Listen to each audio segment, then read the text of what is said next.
I really wasn't into tea parties. And when I was a little girl, I might have had a little bit. I had a little tea set, so I probably did with my sister, but we didn't do it with my daughter. Back in 2012, at the age of 67, I had a dream. It was a nighttime dream. I had never thought anything about doing what was in this dream. But in the dream, I walked by a storefront window, and a friend was decorating it in Oriental style. And I said hello, and then I started walking into the building, and I saw it was just tables and chairs. And I thought, well, that's not open yet. Can't be. And then it comes to me, this is your tea room. Coffee Teas and Tea is a restaurant and a ministry. We serve tea and coffee and lunches, and we also pray with every person that comes in. I just didn't know anything about a tea room. I didn't know how to begin, but yet the dream would not leave me alone. It just kept coming to me. You got to do it, you got to do it. So I started going to tea rooms and checking them out and seeing how other people did it and what I had to do to get my license and everything. And then I felt if I find the right house, then I'll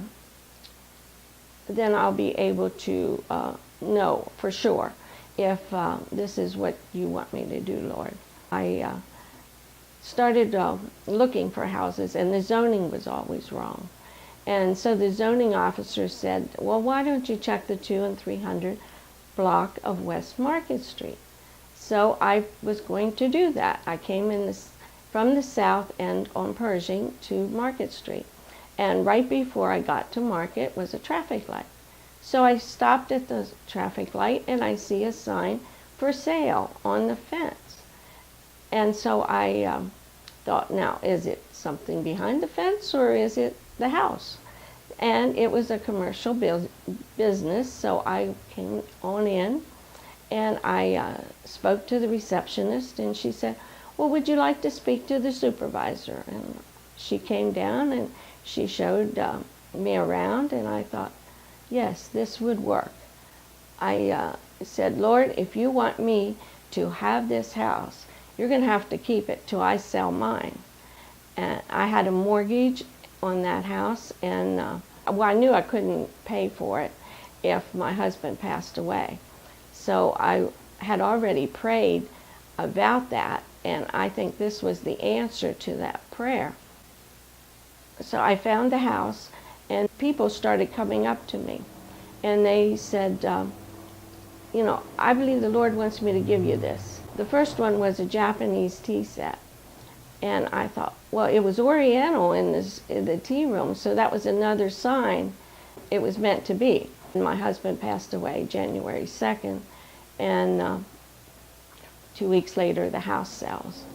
And so then I was in packing mode and didn't have much time to grieve. I settled for both houses on the 22nd of March 2013, and I moved in the 23rd.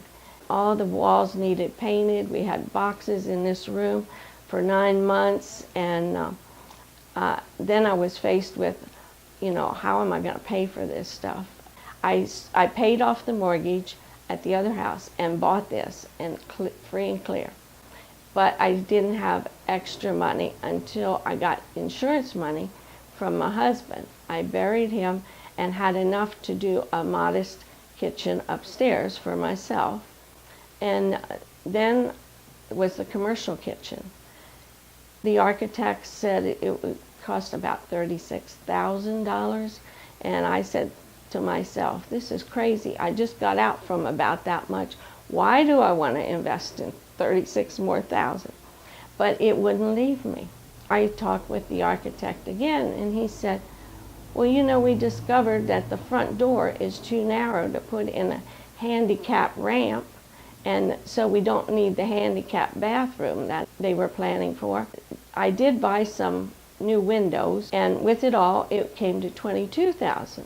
That was a little better. I got a home equity line of credit, and my mother passed away in May of 2014, and I got enough money from an inheritance to pay that $22,000.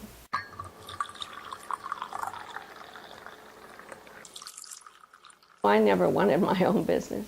My father had his own business, and I helped him in that. So I got a little background in the business part of it, but I never thought anything about having a business. And if it would have been, it probably would have been sewing, because I like to sew, and I've sewn some things for the tea room. But I would never have thought of a tea room. I pray for your guidance, and we just pray a protective hedge around them and around this school and around these children. And we thank you for this opportunity to pray for them. The Lord had it all planned out. The Lord knew every step along the way.